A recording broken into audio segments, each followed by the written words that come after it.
আমাদের প্রিয় নবী হযরত মুহাম্মদ সাল্লাল্লাহু আলাইহি ওয়াসাল্লামের একজন কালো সাহাবী ছিল। সকল সাহাবীদের মধ্যে সেই সবচেয়ে বেশি কালো, কিন্তু নবীজির ভালোবাসায় যারা জীবন দিতে প্রস্তুত সেই সাহাবীও তাদের মধ্যে একজন। প্রিয় নবীও তাকে অনেক ভালোবাসতেন। একদিন সেই কালো সাহাবীকে নবীজি বললেন, তুমি সারাক্ষণ আমার সাথেই থাকো, তাই আমি তোমার কাছে কিছু কথা জানতে চাই। তখন সাহাবী নবীজির কাছে মাথা নিচু করে বলল, হুজুর, আমার জান হাজির আপনার জন্য, আপনি শুধু বলুন কি জানতে চান। তখন নবীজি বলল, তোমার বিয়ের সময় হয়েছে, তুমি কি প্রস্তুত? কালো সাহাবী মাথা নেড়ে বলল, হুজুর, আমি এত কালো, আমার কাছে কে মেয়ে দেবে?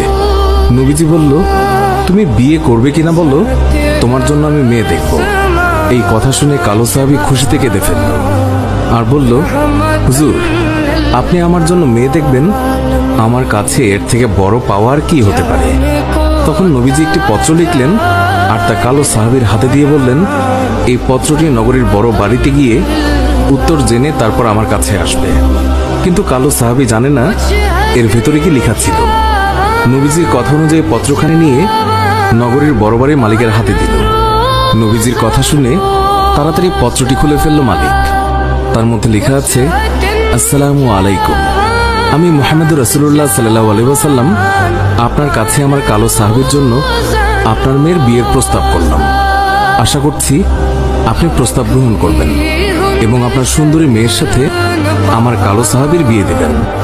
ইতি মুহাম্মদুর রাসূলুল্লাহ সাল্লাল্লাহু আলাইহি ওয়াসাল্লাম। বড় বাড়ির মালিক নবীজির কথা শুনে কেঁদে ফেলল। আমার একমাত্র মেয়ে, মদিনায় যাকে সবাই চেনে হুরে মদিনা বলে।